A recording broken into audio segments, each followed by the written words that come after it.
আপনারা বলেন আমরা স্বাধীন বাংলাদেশ চেয়েছি, স্বাধীন বাংলাদেশ থাকতে চাই। এই জাতীয় সঙ্গীত আমাদের স্বাধীন বাংলাদেশ অস্তিত্বের পরিপন্থী। আমি জোর দাবি জানাচ্ছি, নতুন জাতীয় আমাদের নতুন জাতীয় সঙ্গীত আমাদের তৈরি করা হোক। আপনারা দয়া করে সুশাসন, আইনের শাসন, বাক স্বাধীনতা, স্বাধীন ও নিরপেক্ষ বিচার ব্যবস্থা, সুদৃঢ় মানব মানবাধিকার সুনিশ্চিত করে সুখী সমৃদ্ধ বাংলাদেশ, সার্বভৌম বাংলাদেশ গড়ে তোলেন। আমার এটা দোয়া। আমি এখানে আরেকটু বলতে চাই যে আমাদের সংবিধান এটা 1972 সালে রচিত হয়েছে। 1970 সালে আওয়ামী লীগ জনগণের কাছ থেকে ম্যান্ডেট নিয়েছিল পাকিস্তানের সংবিধানের অধীনে পাকিস্তান রাষ্ট্র পরিচালনার জন্য, স্বাধীন বাংলাদেশের স্বাধীন সংবিধান রচনা করে নয়। তারা 1972 সালে পাকিস্তান আমাদের যুদ্ধ চাপিয়ে দিয়েছে, আমরা যুদ্ধ করে স্বাধীন হয়েছি আলহামদুলিল্লাহ। কিন্তু তারা জনগণের কাছ থেকে নতুন সংবিধানের প্রণয়নের কোনো ম্যান্ডেট নেয়নি। সুতরাং এই সংবিধান আমার দৃষ্টিতে বৈধ নয়। একটা নতুন ভাবে কমিটি করে নতুন সংবিধান প্রণয়ন কমিটি করে একটা নতুন সংবিধান করা, এটা বাতিল করা হোক।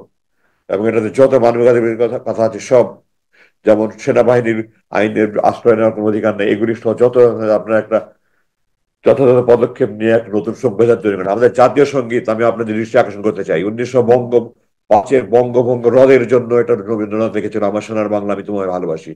এই জাতীয় সঙ্গীত দুই বাংলা এক করার জন্য জাতীয় সঙ্গীত। আমাদের কি, আমরা কি দুই বাংলা এক হতে চাচ্ছি? আমরা কি স্বাধীন বাংলাদেশ থাকতে চাই, না ভারতের পশ্চিমবঙ্গের অঙ্গ অঙ্গীভূত রাজ্য হতে চাই ভারতের? আপনারা বলেন আমরা স্বাধীন বাংলাদেশ চেয়েছি, স্বাধীন বাংলাদেশ থাকতে চাই।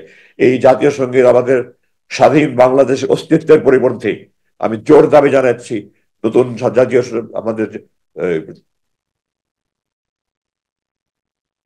নতুন জাতীয় সঙ্গীত আমাদের তৈরি করা হোক। এবং এই মিথ্যার উপরে কোনো জাতির ইতিহাস প্রতিষ্ঠিত হতে পারে না। একজন মুখের কথার উপরে কোন ব্যক্তির জাতির ইতিহাস আল্লাহ কোরআনে বলেছেন, আল্লাহর একত্বে, আল্লাহর পূর্ণত্বে, আল্লাহর অস্তিত্বে বিশ্বাস করতে হবে, না হলে জাহান্নামে যেতে হবে। আল্লাহর একত্ব, পূর্ণত্ব, অস্তিত্ব বিশ্বাস আল্লাহ শত শত আয়াত নাজিল করেছেন। রসুল যখন আনসার জাহাজের শপথ নিয়েছেন, তাদেরকে বলেছেন আমার যে কোনো ন্যায়সঙ্গত আইন তোমরা মানবে। রসুল জানতেন উনি কোনো অন্যায় আজাদ দিবে না, আনসাররা জানতো আমরা কোনো দিনে অন্যায় দিবে না, তারপরেও এটা উনি রসুল বলেছেন। আর একজন শেখ মুজিব সাহেব, উনি 3 লক্ষ বলতে গিয়ে 3 মিলিয়ন বলেছেন, এবং এটাই 30 লক্ষ হয়ে গেছে। একটা জরিপ ছাড়া, কোনো রকমের কোনো কিছু ছাড়া